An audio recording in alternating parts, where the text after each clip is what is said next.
Welcome back to guys English to story and स्वागत करता हूं एक नए वीडियो में। एंड गाइस आज मैं फिर से एक नए स्टोरी के साथ आया हूं एंड आज का हमारा स्टोरी जो है वो काफ़ी इंटरेस्टिंग होने वाला है। साथ ही गाइस स्टोरी में जितने वर्ड मीनिंग आने वाले हैं, जितने भी ग्रामर पोर्शन आने वाले हैं, मैं उन सब का एक्सप्लेन करने वाला हूँ। तो चलिए गाइस हम स्टोरी में आगे बढ़ते हैं। एंड आज का हमारा स्टोरी का जो टाइटल है वो है द स्ट्रेंज ईग।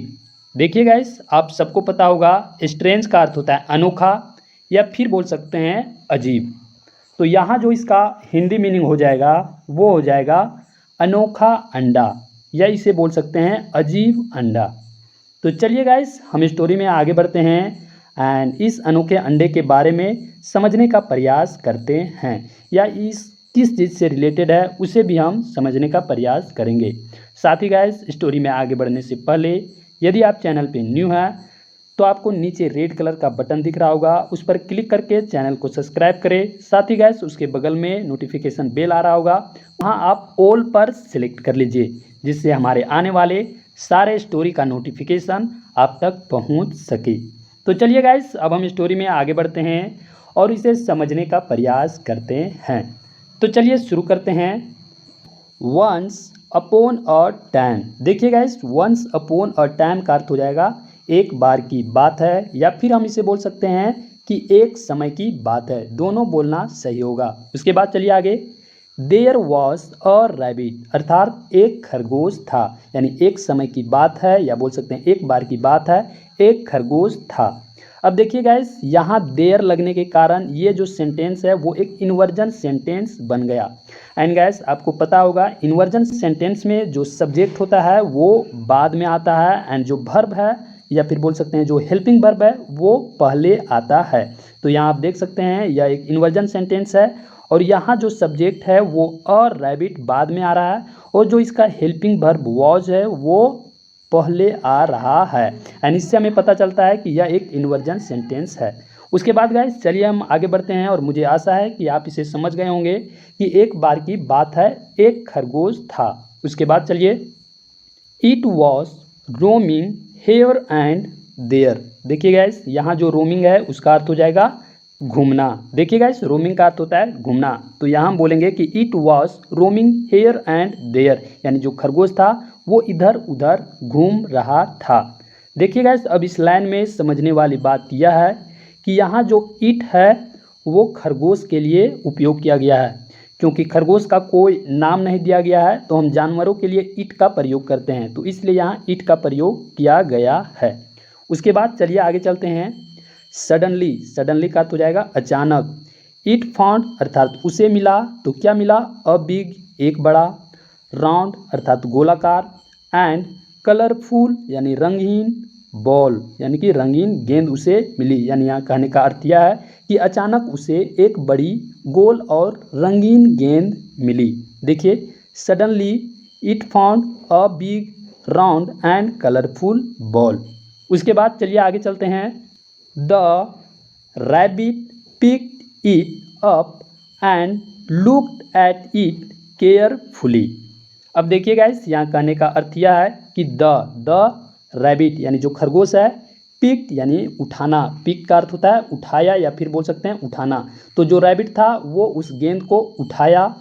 ईट का अर्थ हो जाएगा ईट यानी उस गेंद को, अप मतलब ऊपर, यानी जो रैबिट था वो उस गेंद को ऊपर उठाया। उसके बाद चलिए एंड और लुक्ड, लुक्ड का अर्थ होता है देखना, तो उसे देखा।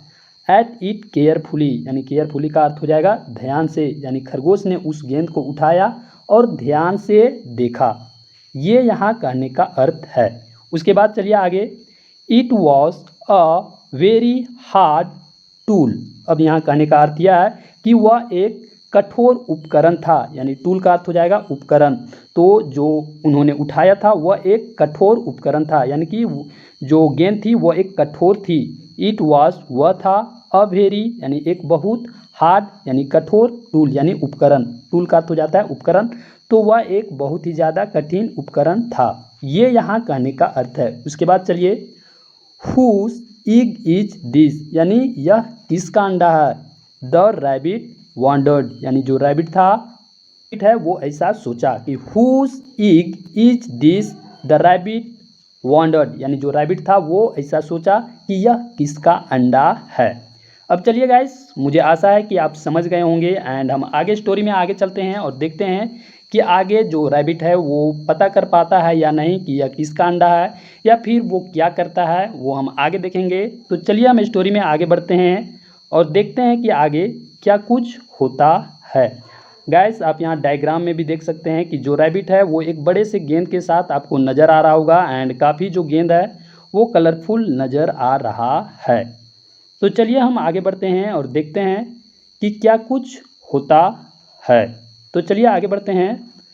The rabbit called his dear friend tortoise. देखिए गाइस, यहाँ कहने का अर्थ यह है कि जो रैबिट है वो बुलाया। कॉल्ड का अर्थ होता है बुलाना।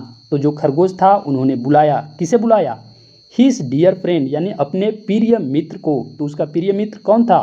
टर्टोइस। टर्टोइस का अर्थ होता है कछुआ, या फिर इसे बोल सकते हैं टर्टल, यानी टर्टल का अर्थ भी कछुआ होता है। तो जो रैबिट था उन्होंने अपने सबसे प्रिय मित्र कछुआ को बुलाया। अब उसके बाद देखिए वो क्या पूछता है उससे। Is this a tigers egg, क्या यह बाघ का अंडा है? ही आस्क्ड, वह पूछा। तो किससे पूछा? यानी कि जो रैबिट था वो उस टर्टोइस से पूछा कि क्या यह बाघ का अंडा है। उसके बाद देखिए जो टर्टोइस था, जो टर्टल था, वो क्या बोलता है। द टर्टोइस सेड, यानी जो कछुआ था उन्होंने कहा। अब क्या कहा? नो, नहीं।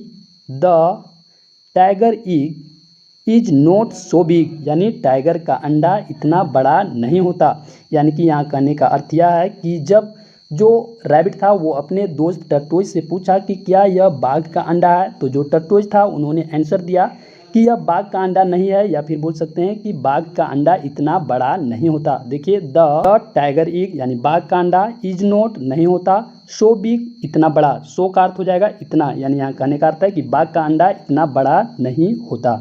उसके बाद चलिए आगे। This is not the tortoise egg, यानी कि उन्होंने एक और बात अपने में ऐड किया कि यह कछुए का अंडा भी नहीं है, यानी बाघ का अंडा भी नहीं है और यह कछुए का अंडा नहीं है, उन्होंने ऐसा कहा। उसके बाद चलिए आगे चलते हैं। The rabbit called his friend monkey and asked. देखिए गाइस, यहाँ जो रैबिट था वो जब उसे आंसर टर्टोइस से, कछुए से नहीं मिला, तो उन्होंने अपने फ्रेंड मंकी अर्थात उन्होंने बंदर को बुलाया। द रैबिट कॉल्ड, जो रैबिट था, जो खरगोश था, उन्होंने बुलाया हिज फ्रेंड अपने दोस्त मंकी अर्थात बंदर को, एंड आस्क और उन्होंने पूछा उससे। अब क्या पूछा?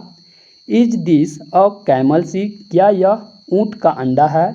तो देखिए जो मंकी है वो क्या आंसर देता है।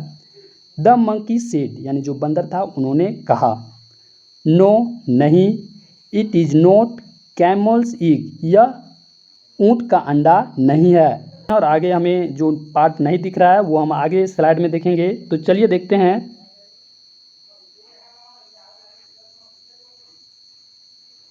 ठीक है, यहाँ आप आगे का पार्ट आपको नज़र आ रहा होगा कि is this a camel egg, यानी जो रैबिट था उन्होंने मंकी से पूछा कि क्या यह ऊँट का अंडा है। तो देखिए मंकी क्या आंसर देता है। द मंकी सेड, यानी जो बंदर था उन्होंने कहा। नो, नहीं। इट इज़ नॉट, यह नहीं है। कैमल्स एग, यानी ऊँट का अंडा नहीं है। एज, चूँकि the egg of the camel, जो ऊँट का अंडा होता है या जो ऊँट का अंडा है, इज नॉट कलरफुल, यानी जो ऊँट का अंडा होता है वो रंगीन नहीं होता। यहाँ जो मंकी है उन्होंने उस रैबिट को आंसर दिया कि ऊँट का जो अंडा होता है वो इतना कलरफुल नहीं होता, या फिर बोल सकते हैं कि इतना रंगीन नहीं होता। यह बात उन्होंने अपने आंसर में दिया जब उसे पूछा गया कि यह किसका अंडा है। उसके बाद गाइस हम चलिए आगे चलते हैं और देखते हैं कि रैबिट आगे जो है वो क्या करता है, या फिर वह अपने और किसी फ्रेंड को बुलाता है या नहीं, वो हमें आगे देखने के लिए मिलेगा। तो चलिए देखते हैं। बाय नाउ, देखिए गाइस यहाँ जो बाय नाउ है उसका अर्थ हो जाएगा अब तक। तो देखिए अब तक क्या होता है। द रैबिट, यानी जो खरगोश था, कन्फ्यूज, यानी बाय नाउ अब तक द रैबिट वॉज कन्फ्यूज, यानी जो रैबिट था वो कन्फ्यूज था, या फिर बोल सकते हैं असमंजस में था। अब क्यों असमंजस में था वो भी हम चलिए देखते हैं। As to whose egg could it be, यानी यहाँ कहने का अर्थ यह है कि अब तक जो खरगोश असमंजस में था वो किस लिए था कि यह अंडा जो है वो किसका हो सकता है। As to whose it could it be, यानी यह किसका अंडा हो सकता है। इस बात को लेकर जो रैबिट था, जो खरगोश था, वो असमंजस में था। ये यहाँ कहने का अर्थ है। उसके बाद गाइस चलिए हम आगे चलते हैं एंड देखते हैं कि आगे क्या कुछ होता है। उसके बाद चलिए, ही डिसाइडेड, उन्होंने निश्चय किया, उन्होंने फैसला किया। तो कौन, जो रैबिट था, जो खरगोश था, उन्होंने फैसला किया। तो क्या करने का, टू कॉल, बुलाने का, अनदर फ्रेंड ऑफ हिज, यानी अपने दूसरे फ्रेंड को बुलाने का फैसला किया। तो उसका अनदर फ्रेंड यानी जो दूसरा फ्रेंड था वो कौन था, तो यहाँ आगे बताया गया है द स्ट्रोक। स्ट्रोक का अर्थ होता है सारस। तो यहाँ कहने का अर्थ यह है कि उसने अपने एक और दोस्त सारस को बुलाने का फैसला किया। ये यहाँ कहने का अर्थ है। उसके बाद चलिए आगे देखते हैं, जो सारस है वो आता है और क्या बोलता है, is this an elephant's egg, क्या यह हाथी का अंडा है। यानी यहाँ जो रैबिट है वो उस सारस से पूछा, उस स्ट्रोक से पूछा कि क्या यह हाथी का अंडा है। तो चलिए आगे देखते हैं जो सारस है वो क्या आंसर करता है।